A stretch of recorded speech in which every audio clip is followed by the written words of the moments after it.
Hari ini aku mau ngajak kamu mikir tentang suatu hal yang mungkin gak pernah kamu sadari sebelumnya, yaitu tentang bagaimana otak kamu sebenarnya bekerja di balik semua yang kamu lihat, kamu rasakan, dan kamu lakukan setiap hari. Nah, kita bakal bahas tentang beberapa hal penting nih.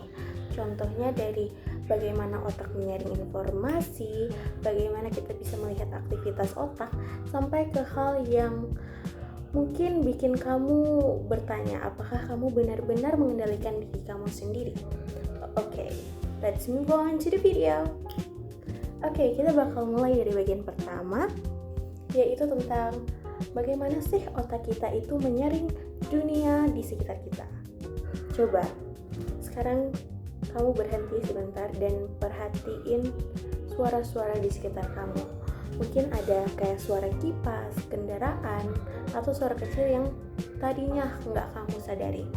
Yang selanjutnya kayak baju yang lagi nyentuh kulit kamu. Sekarang kamu baru sadar kan? Padahal itu dari tadi udah ada dan udah kamu rasakan. Tetapi kamu nggak sadar akan hal itu. Nah, ini semua karena otak kamu sebenarnya sedang memilih informasi yang mana yang mau kamu sadari. Dan di dalam otak kamu ada satu bagian penting yang berperan sebagai penjaga gerbang. Namanya adalah talamus. Nah, semua informasi dari indera kamu, baik itu penglihatan, suara maupun sentuhan, harus lewat yang namanya talamus dulu sebelum diproses lebih lanjut. Nah, talamus ini yang menentukan mana yang lebih penting dan mana yang bisa kamu abaikan. Jadi kalau kamu bisa fokus sekarang, itu bukan karena dunia kamu sederhana, tapi otak kamu yang menyederhanakan semuanya.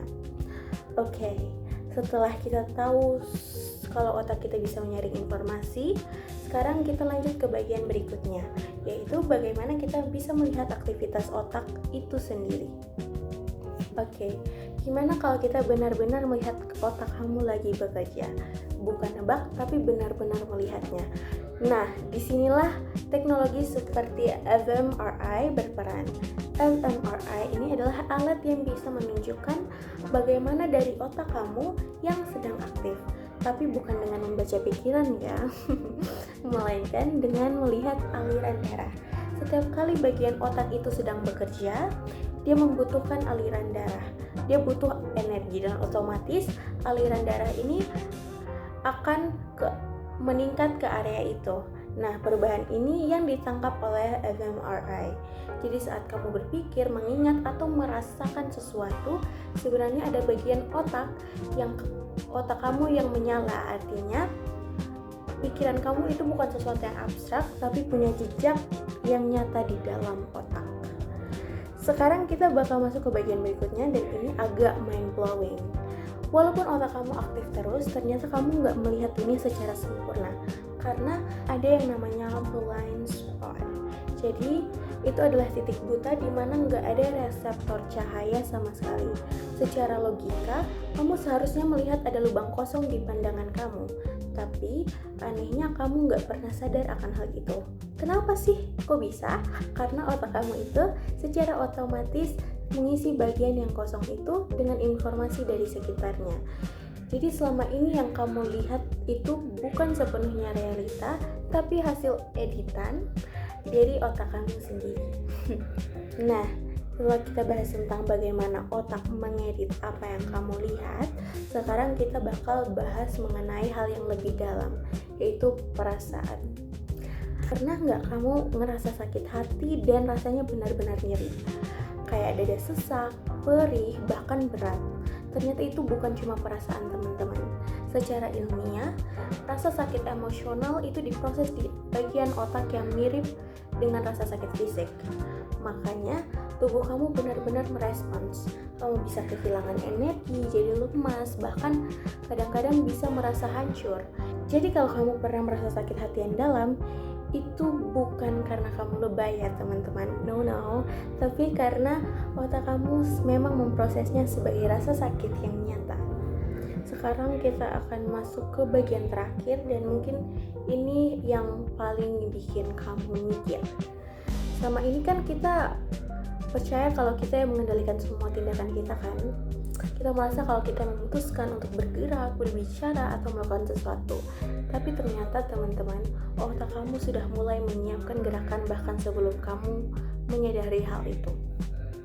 Ada penelitian yang menunjukkan bahwa aktivitas otak itu muncul sekitar setengah detik lebih awal sebelum gerakan itu terjadi.